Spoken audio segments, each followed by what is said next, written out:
Okay, control ஸ்டேட்மெண்ட்ஸை பற்றி இப்போ review பண்ணுவோம். ஸோ நார்மலாக என்ன பண்ணும் அப்படின்னா, சி ப்ரோக்ராமிங்கில் ஒரு ஸ்டேட்மெண்ட் முடிஞ்சதுக்கப்புறம் அடுத்த ஸ்டேட்மெண்ட்டுக்கு வரும்.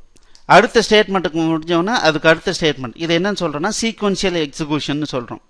பட் சில இடத்துல ஒரு பர்டிகுலர் ஸ்டேட்மெண்ட்டை நான் அவாய்ட் பண்ண வேண்டியிருக்கும் ஒரு கண்டிஷனை பேஸ் பண்ணி. அந்த மாதிரியான டைமில் நம்ம என்ன பண்ணுறோம், இந்த மெத்தடை யூஸ் பண்ணுறோம். இஃப் ஒரு ரிலேஷனல் கண்டிஷன், இந்த ரிலேஷனல் கண்டிஷன் ஓகேனா மட்டும் இதை பண்ணு, இல்லைன்னா பண்ணாதன்னு சொல்கிறதுக்கு சிம்பிள் இஃப் யூஸ் பண்ணுறோம். இன்னொரு மெத்தடில் என்ன பண்ணுறோம், ஒரு கண்டிஷன் செக் பண்ணு, ஓகேனா இந்த பார்ட்டை எக்ஸிக்யூட் பண்ணு, இல்லைனா இந்த பார்ட்டை எக்ஸிக்யூட் பண்ணாத, அதுக்கு பதிலாக எல்ஸ் பார்ட்டை எக்ஸிக்யூட் பண்ணு. இது நம்ம பார்த்தோம். டெர்னரி ஆப்ரேட்டர்னு ஒன்று பார்த்தோம். ஒரு கண்டிஷன் கொடுத்து இது ட்ரூவா இருந்ததுன்னா இந்த வேல்யூ ரிட்டர்ன் பண்ணு, இல்லைன்னா ஃபால்ஸாக இருந்தால் இந்த வேல்யூ ரிட்டர்ன் பண்ணு. ஏன்னா இது இவ்வளவு பெரிய, சில இடத்துல பார்த்தீங்கன்னா ஒரு கண்டிஷன் செக் பண்ணி இந்த வேல்யூ செலக்ட் பண்ணுமா இல்லை அந்த வேல்யூ செலக்ட் பண்ணுமான்ற இடத்துல எல்லாம் நம்ம என்ன பண்ண வேண்டியிருக்கலாம். இவ்வளவு பெரிய இஃப் கண்டிஷன் தேவையில்லைங்கிறதுக்காக டெர்னரி ஆப்ரேட்டர்னு ஒன்று கிரியேட் பண்ணாங்க.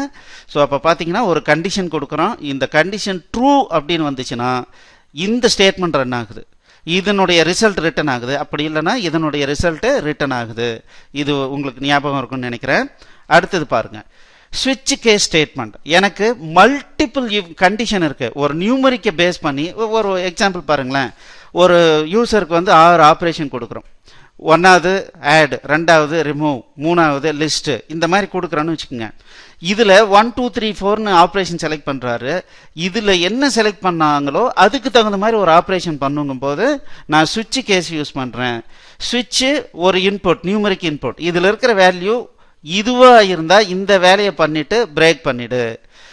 அது இந்த மாதிரியான வேல்யூவாக இருந்தால் இந்த ஆப்ரேஷன் பண்ணிட்டு வெளியே போயிடு.